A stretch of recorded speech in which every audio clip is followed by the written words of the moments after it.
ಮಳೆಯಿಂದಾಗಿ ಪಟ್ಟಣ ಸೇರಿದಂತೆ ತಾಲೂಕಿನೆಲ್ಲೆಡೆಗಳಲ್ಲಿ ಮರಗಳ ನೆಲಕ್ಕುರುಳಿವೆ. ಹಲವೆಡೆ ವಿವಿಧ ಬಗೆಯ ಲಘು ವಾಹನಗಳು ಅನಾಹುತಗಳಾಗಿವೆ. ಪಟ್ಟಣದ ರಾಜೀವ್ ಗಾಂಧಿ ನಗರದ ಅಂಚಿನಲ್ಲಿ ನಗರದಿಂದ ಹೊಸಪೇಟೆ ರಸ್ತೆಗೆ ಸಂಪರ್ಕ ಕಲ್ಪಿಸುವ ಹಾದಿಗೆ ಅಡ್ಡವಾಗಿ ಉರುಳಿರುವ ಬೃಹತ್ ಆಲದ ಮರವನ್ನು ತೆರವುಗೊಳಿಸುವಂತೆ ನಗರದ ನಿವಾಸಿಗಳು ಹಾಗೂ ರೈತ ಮುಖಂಡರಾದ ಕಾಲ್ಚೆಟ್ಟಿ ಕೃಷ್ಣಪ್ಪರವರ ನೇತೃತ್ವದಲ್ಲಿ ಅರಣ್ಯ ಇಲಾಖೆಗೆ ಈ ಮೂಲಕ ಒತ್ತಾಯಿಸಿದ್ದಾರೆ. ಸರ್, ಇದು ಮೇನ್ ರಾಜೀವ್ ಗಾಂಧಿಯಿಂದ ಹೈವೇ ಹೋಗೋ ರೋಡು, ಮೇನ್ ಇಂಪಾರ್ಟೆಂಟ್ ರೋಡ್ ಇದು. ಈ ಆಲದ ಮರ ಉರುಳಿ ಇವತ್ತಿಗೂ 8 ತಾಸು 10 ತಾಸು ಆಯಿತು. ಇದ್ರ ಬಗ್ಗೆ ಮುನ್ಸಿಪಾಲ್ಟಿ ಆಗಲಿ ಫಾರೆಸ್ಟರ್ ಆಗಲಿ ಯಾರು ಇದು ಗಮನ ಹರಿಸ್ತಾ ಇಲ್ಲ. ಸಾರ್ವಜನಿಕರಿಗೆ ಭಾಳ ತೊಂದರೆ ಆಗಿದೆ.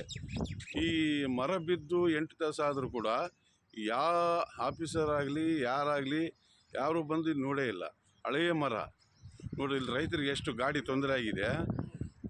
ಆಮೇಲೆ ಈ ಕಡೆ ಜನಗಳಿಗೆ ಭಾರಿ ತೊಂದರೆ. ಮೇನ್ ರೋಡ್ ಇದು, ಹೈವೇಗೆ ಬಿದ್ದು 9 ತಾಸು ಆಯಿತು.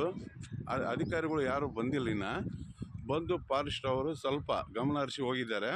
ಮುಂದಿನ ಕ್ರಮ ಏನು ತಗೊಂಡಿಲ್ಲ ಅವರು.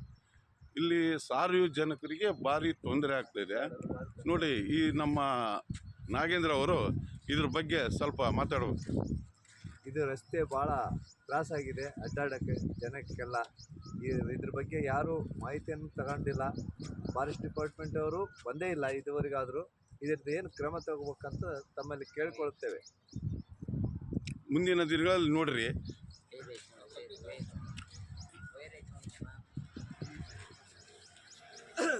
ಇದು ಹೈವೇ ಟಚ್ ಆಗಿರೋದು.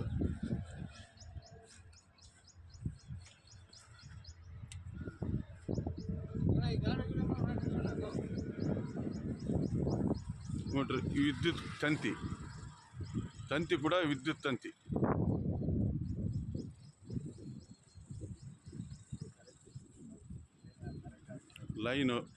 Current line ಕೆಳಗಿದೆ.